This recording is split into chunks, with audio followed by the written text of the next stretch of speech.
আমার স্বামীর দুর্ঘটনার পর আমি বেশ একা হয়ে পড়েছিলাম। তিনি সারাদিন বিছানায় শুয়ে থাকতেন এবং কিছু করতে পারতেন না। ফলে আমার জীবন একদম নিরস হয়ে গিয়েছিল, আর আমি কয়েক মাস ধরে তৃষ্ণার্ত মাছের মতো ছটফট করছিলাম। একদিন আমার এক আত্মীয়ের ছেলে রাহুল আমাদের বাড়িতে দেখাশোনা করতে থাকতে এল। আমি তাকে শিশু ভেবে আমার কাছেই রাখতাম, কিন্তু একদিন সে বলল, হ্যালো বন্ধুরা, আপনাদের সবাইকে স্বাগতম আজকের আমাদের এই মনোমুগ্ধকর গল্পে। আমার নাম প্রিয়া, আমার বয়স প্রায় ২৬ বছর হবে। ৫ মাস আগে আমার স্বামী অরুণের একটি দুর্ঘটনা ঘটেছিল, আর সেই দুর্ঘটনার কারণে তিনি বেশ গুরুতরভাবে আহত হয়েছিলেন। তিনি সারাদিন একটি ঘরেই শুয়ে থাকতেন আর হাঁটাচলায় অসমর্থ ছিলেন। তিনি বিছানায় শুয়ে থাকতেন। তার দুর্ঘটনার পর আমি আমাদের বাড়িতে একদম একা হয়ে পড়েছিলাম। তাই তার দেখাশোনার জন্য গ্রাম থেকে আমার স্বামীর সম্পর্কের একজন লোককে ডাকা হয়েছিল। একদিন আমি বাড়িতে বসেছিলাম, তখনই কেউ আমাদের বাড়িতে আসে এবং দরজার ঘণ্টা বাজায়। আমি গিয়ে দরজা খুলে দেখি যে আমাদের দরজায় একজন যুবক দাঁড়িয়ে আছে। আমি তাকে জিজ্ঞাসা করলাম, তুমি কে এবং কি ব্যাপার? তখন সে দরজার বাইরে থেকেই তার পরিচয় দিল। সে বলল, আন্টি, আমার নাম অরুণ, এবং সে তার বাবার নাম বলল, আমি নীলপুর থেকে এসেছি, বাবা ফোনে বলেছেন নিশ্চয়ই। তখনই আমার মনে পড়ল এবং আমি বললাম, আরে, আমি তো ভুলেই গিয়েছিলাম। আমি তাকে বললাম, ভিতরে চলে আসো, এবং এতটা বলেই আমি দরজা খুলে দিলাম। অরুণ সংকোচ করতে করতে ভিতরে এল। সে বলল, আন্টি, আমি আজই এখানে এসেছি। আপনাকে অনেক আগে এক বিয়েতে দেখেছিলাম, যখন আপনার বিয়ে হয়েছিল। তখন আমি স্কুলে পড়তাম, এখন আমি কলেজে পড়ছি। আর এটা নিন, মা বাবা আপনার জন্য এই জিনিসপত্র পাঠিয়েছেন। এত বলেই সে আমাকে একটি ব্যাগ দিল। সেই ব্যাগ থেকে তাজা ফল, সবজি এবং আচারের খুব ভালো গন্ধ আসছিল। আমি খুশি হয়ে ধন্যবাদ বলে ব্যাগ নিলাম। তারপর তাকে চা নাস্তা করালাম। এই সময় আমি জোর দিয়ে তাকে বললাম, তোমাকে এখন এখানে থাকতে হবে যতদিন না তোমার আঙ্কেল সম্পূর্ণ সুস্থ হয়। আমি তোমার বাবাকে বলে দিয়েছি এবং এখানে তোমার সব কিছুই মিলবে, থাকতে কোনো সমস্যা হবে না। তুমি শুধু তোমার পড়াশোনায় মন দেবে এবং একটু তোমার আঙ্কেলকে সামলাতে আমাকে সাহায্য করবে। অরুণ এটা শুনে একবারেই রাজি হয়ে গেল এবং আমার মনে হল সে মনে মনে খুব খুশি হয়েছে, যেন এই কথাটি শোনার জন্য সে ব্যাকুল ছিল। তারপর সে দ্রুত তার সব জিনিসপত্র, যা বাইরে রেখেছিল, ভিতরে নিয়ে এল। আমি তাকে একটি ঘর দেখিয়ে দিলাম এবং সারাদিন অরুণ শুধু তার ঘর ঠিক করতে ব্যস্ত থাকল। কিছুক্ষণ পরই সে আমাদের সাথে মিশে গিয়েছিল। কিন্তু তার মন এত তাড়াতাড়ি এখানে লেগে যাবে তা আমি ভাবিনি। তারপর আমি অরুণকে আমার স্বামী সুমিতের সাথে পরিচয় করিয়ে দিলাম। অরুণ ভেবে অবাক হয়ে গেল যে আঙ্কেল তো একদম বিছানায় শুয়ে আছেন, তাহলে কিভাবে কাজ করতেন? তার মনে হচ্ছিল যেন এই বাড়িতে আন্টি ছাড়া আর কেউ নেই। তখন আমি অরুণকে বললাম, আসলে ব্যাপারটা হল, তার একটি ভয়ানক দুর্ঘটনা হয়েছিল এবং তখন থেকেই তিনি বিছানায় শুয়ে আছেন। তিনি সারাদিন ঘুমিয়ে কাটান এবং রাত জেগে থাকেন। কিন্তু গতকাল থেকে তিনি সারাদিন এবং সারারাত ঘুমিয়েই কাটিয়েছেন। আমার দিনগুলো এমনই কাটছিল। আমি অরুণের আশায় খুব খুশি ছিলাম। দুজন মানুষের কারণে নির্জন বাড়িতে কিছুটা প্রাণচাঞ্চল্য ফিরে এসেছিল। অরুণের স্বভাব বেশ ভালো ছিল এবং সে আমার খুব যত্ন নিতে শুরু করেছিল। একদিনের কথা, আমি বাড়িতে কাজ করছিলাম এবং গান গুনগুনাচ্ছিলাম, তখনই অরুণ রান্নাঘরে এসে আমার হাত বাড়াতে লাগল। আমি হেসে বললাম, অরুণ, তুমি এখনও শিশু, তোমার কাজ হল পড়াশোনা করা। তুমি তোমার পড়াশোনায় বেশি মন দাও, এইসব কাজ করো না। আমি করে নেব। উত্তরে সে বলল, হ্যাঁ আন্টি, পড়াশোনা তো আমার কাজই, কিন্তু আমি এতটাও শিশু নই। আমি পুরো ২০ বছরের হয়ে গেছি। আমি অবাক হয়ে অরুণের দিকে তাকালাম। তখন সে বলল, হ্যাঁ আন্টি, আমি এখন কলেজে পড়ি, এখন আমি আর শিশু নেই। এটা শুনে আমি একদম চুপ হয়ে গেলাম। একদিন কথা প্রসঙ্গে অরুণ আমাকে আমার স্বামী সুমিতের সম্পর্কে জিজ্ঞাসা করতে লাগল, আন্টি, এই দুর্ঘটনা কখন এবং কিভাবে হয়েছিল? আমি মনমরা হয়ে বললাম, দুর্ঘটনার আগে তিনি একদম ঠিক ছিলেন এবং বাড়ির বাইরের সব কাজ তিনি একাই দেখতেন। সবকিছু ভালো চলছিল এবং আমরা হাসিখুশি একসাথে থাকতাম। তারপর একদিন এমন হল যে যখন তিনি কোম্পানি থেকে কাজ করে বাড়ি ফিরছিলেন, তখন রাস্তায় কোনো গাড়ি তাকে ধাক্কা মারল এবং দুর্ঘটনা ঘটল। সেই দুর্ঘটনার পর থেকে আমাদের জীবন এবং বাড়ির অবস্থা উভয়ই খুবই খারাপ হয়ে গেছে। তার পায়ে বেশ আঘাত লেগেছে। সব চিকিৎসা করা হয়েছে, কিন্তু তিনি এখনও হাঁটতে পারে না। এখনও তার দুপা চলতেই সমস্যা হয়। তাই তিনি বেশিরভাগ সময় তার ঘরেই থাকে।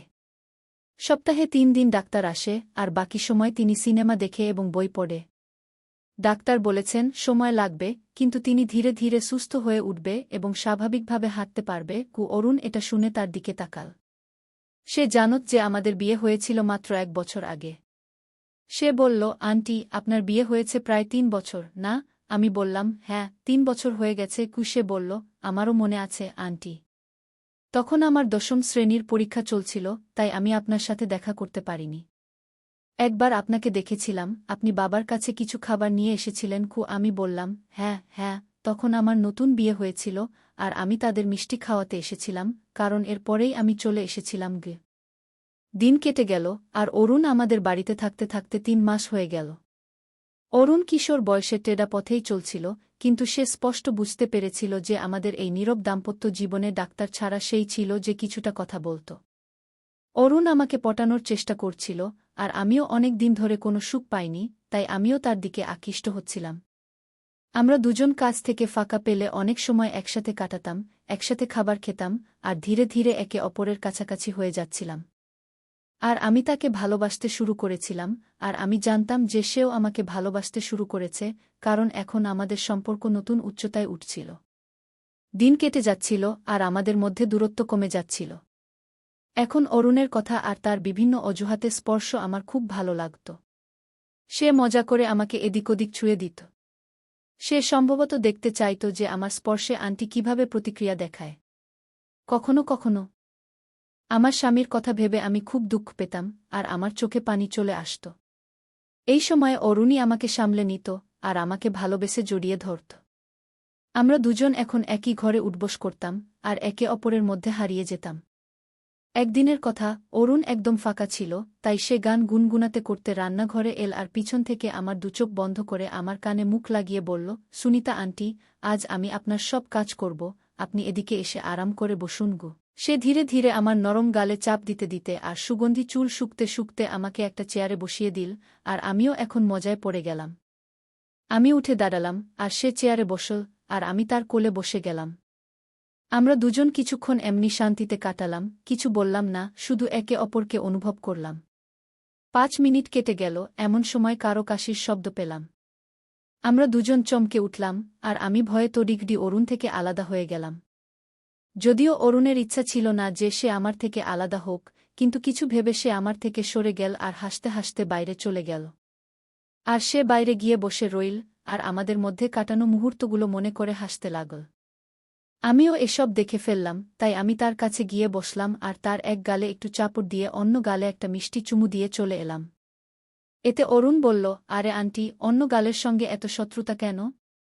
সেও তো চায় এত বলেই অরুণ তার জায়গা থেকে উঠে দাঁড়াল আর আমার পাশে এসে আমার সাথে কাজ করতে লাগল। তারপর সে বারবার আমাকে ছুঁতে লাগল। তার প্রতিটি স্পর্শে আমার শরীরে যেন বিদ্যুৎ খেলে যেত। আমি তার স্পর্শে কতটা মজা পাচ্ছিলাম তা শুধু আমি আর আমার তৃষ্ণার্ত মনই জানত। আমি এমন অভূতপূর্ব অনুভূতির জন্য তৃষ্ণার্ত ছিলাম, কিন্তু সেই সকালে আমার অরুণ আমার সব অসম্পূর্ণতা দূর করে দিল। মনে হচ্ছিল যেন বহু মাস পর আজ মরুভূমিতে বৃষ্টি হয়েছে, আর জম করে হয়েছে। এখন আমরা দুজন শুকিয়ে যাওয়া বিছানায় পড়েছিলাম, এমন সময় আবার কাশির শব্দ পেলাম। আর আমি তড়িঘড়ি রান্নাঘরে গিয়ে 1 কাপ চা নিয়ে অরুণকে দিয়ে সেই ঘর থেকে বেরিয়ে গেলাম আর আমার স্বামীর ঘরে চলে গেলাম। তখন অরুণও কাপড় পরে বাইরে এল আর খাবার বানাতে লাগল। আমি আমার স্বামীর পাশে বসলাম আর তার স্বাস্থ্য সম্পর্কে জিজ্ঞাসা করতে লাগলাম। যখন আমি অনেকক্ষণ পর্যন্ত স্বামীর ঘর থেকে বের হলাম না, তখন অরুণ আবার ব্যাকুল হয়ে উঠল। সে ইচ্ছে করে রান্নাঘরে বাসন ফেলতে শুরু করল, কিন্তু আমি তার ইশারা শুনেও তার কাছে গেলাম না। আমি তখন এমন অনুভব করছিলাম যেন আমি রাহুলের পায়ে হাত বুলাচ্ছি। আমি তার সাথে কাটানো মুহূর্তগুলিতে হারিয়ে যাচ্ছিলাম এবং নিজেকে বলছিলাম যে প্রেম আমাদের জীবনে ঠিক এমনই হওয়া উচিত। ভাবতে ভাবতে আমি গভীর আনন্দ পাচ্ছিলাম এবং মনে এক ধরনের গুদগুদি অনুভব করছিলাম। আমি সেদিন খুবই খুশি ছিলাম, কিন্তু আমি একেবারেই গুণওয়ার ছিলাম যে আমি আমার স্বামীর পাশে বসে আছি। আমার স্বামীর কাছে আমার এই আচরণ খুবই অদ্ভুত লাগছিল। তিনিও অনুভব করছিলেন যে আমি হঠাৎ করেই খুব খুশি হয়ে গেছি। আমি তার কাছেও শুইতাম না, আর যদি শুইতামও তাহলে মাত্র 105 মিনিটের জন্য। আমি এখন এক নতুন নববধূর মতো হয়ে গিয়েছিলাম। রাহুলও, যে শুরুতে কখনো কখনো মাত্র 1 সেকেন্ডের জন্য তার সাথে দেখা করত, এখন তার হাত পা মালিশ করত এবং খাওয়াতেও সাহায্য করত। একদিন রান্নাঘরে আমি কাজ করছিলাম, তখনই রাহুল এসে পিছন থেকে আমাকে তার বাহুতে জড়িয়ে ধরল এবং আমাকে চুমু দিতে শুরু করল। আমিও তাকে জড়িয়ে ধরলাম এবং আমরা দুজনেই একে অপরের মধ্যে হারিয়ে গেলাম। তখনই কিছু পড়ার শব্দ হল এবং সেই শব্দে আমরা দুজনেই চমকে উঠে একে অপর থেকে আলাদা হয়ে গেলাম এবং তারপর হাসতে শুরু করলাম। রাহুলের ভালোবাসা পেয়ে আমি খুব খুশি ছিলাম। আমার জীবন, যা একসময় একদম নীরস মনে হতো, আজ সেই জীবনই আমার কাছে ফুলের মতো এবং খুশিতে ভরা মনে হচ্ছিল। আমি রাহুলের আমার বাড়িতে আসাকে প্রকৃতির কোনো অলৌকিক ঘটনা বলে মনে করতাম। রাহুলের এখানে আসার ৫ মাস পূর্ণ হতে চলেছিল এবং আমি তার সাথে দেখা করে একদম ঝলমলে হয়ে উঠেছিলাম। এখন আমাদের পুরো জীবন ভালোবাসায় ভরে গিয়েছিল। তাই বন্ধুরা, আমাদের গল্পটি আপনাদের কেমন লাগলো কমেন্টে অবশ্যই জানাবেন। ভিডিওটি ভালো লাগলে লাইক, শেয়ার করুন এবং চ্যানেলে প্রথমবার এসেছেন তবে আমাদের মনমোহক গল্প চ্যানেলটি সাবস্ক্রাইব করুন।